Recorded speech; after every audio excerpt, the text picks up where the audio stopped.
I'm very excited to be talking to you. Nice to talk to you, Sandrine. An amazing opportunity. Thank you.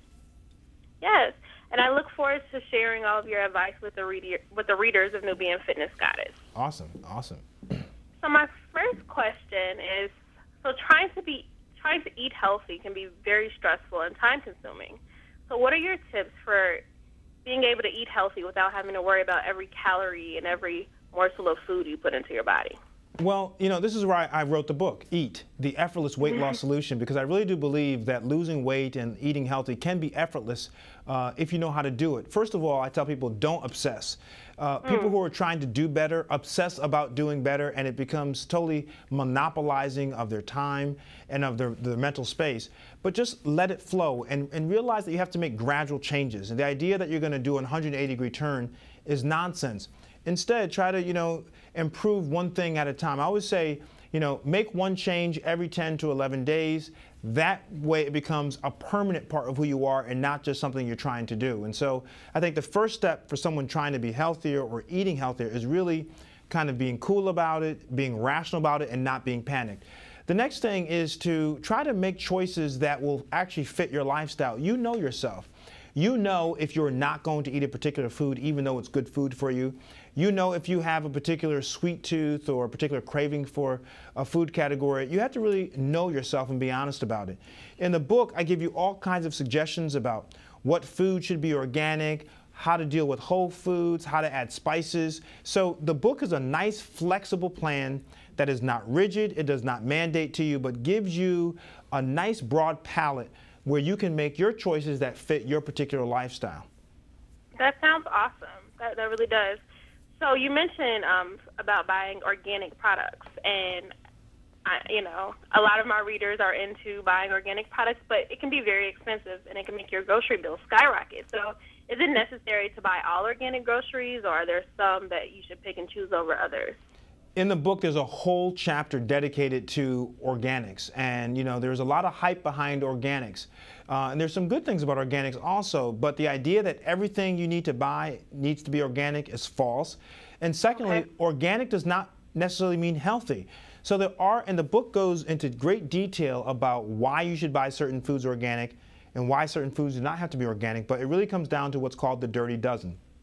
So the book recommends that if you're going to buy organic products, buy the dirty dozen. Yes, organic foods are more expensive. That's because of the way they're farmed. It's a more expensive way to farm. But in some cases, they can be better for you, but not in all cases. So be a discriminator about what you choose to eat organically, and the book helps you do that. Okay, that sounds awesome.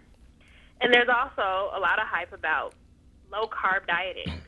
So what do you recommend about, because most people don't want to give up all carbs. We all like to have a little bit of rice or some whole wheat bread now and then. So what do you recommend so that we can still maintain some type of carbs in our diet?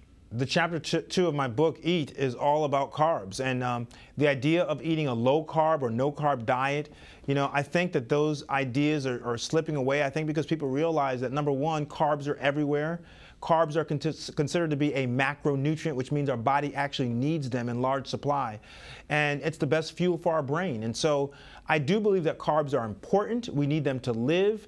I think that carbs have unfairly been demonized by diets because people say, well, get away from carbs. But it's about getting away from the bad carbs, the refined sugars, the processed foods, the danishes, the pastry, the cookies, the cakes. It's about reducing your consumption of those items. Remember, not eliminating them, because I believe that you still should enjoy those foods even if they're not the healthiest, but really take down several notches the amount that you're eating of these particular food products. So the book teaches you what are good carbs, what are bad carbs, and the kind of ratio you should be eating them in. Okay, that sounds awesome. Now, what about calories? So how important is it to keep track of calories, and do we need to scrutinize our nutrition labels, and how do we avoid hidden calories? Well, it's true. The old-fashioned saying that, it's all about calories in being less than calories out, it really matters. However, think about it. It's very difficult to go to a restaurant and really count all the calories very accurately that you may be consuming or drinking. And so I have a whole chapter titled Size Matters, Chapter 7. And that idea is you can't bring measuring utensils to a restaurant all the time, and you can't always count the calories in a particular food because you don't know what's always in them. But if you have an idea of the proper sizes of things, it can make a difference. So the book gives you some really down-to-earth, great visual cues of the sizes of food you should be eating. For example, a piece of chicken or a piece of meat should be about a size of a deck of cards or a deck and a half of cards. Mayonnaise should be no bigger than a poker chip. Greens that go along with your entree the size of a baseball. So the book does a great job in teaching you how to visually see what's the right size, so that if you're not able to count the calories, then that's okay. You can still win the game that way. Okay. And we have about a few more seconds, so I want to get in one more question. I'm wondering if I'm totally new to eating healthy. There's just a ton of information out here. So if I'm a reader that's just, has no idea what to do, what would you recommend as kind of like a first step or a guiding principle for someone that's totally new? Well, the first step is to get the book Eat, the Effortless Weight Loss Solution, because that's going to teach you everything you need to know. Okay. But honestly, I mean, the idea is you need to understand some basic principles. You need to understand what a whole grain is. You need to understand what a carbohydrate is. We talk about carbs all the time. A lot of people don't know what a carb really is. You need to understand what fiber is, what it does, why we need it, how much fiber we need.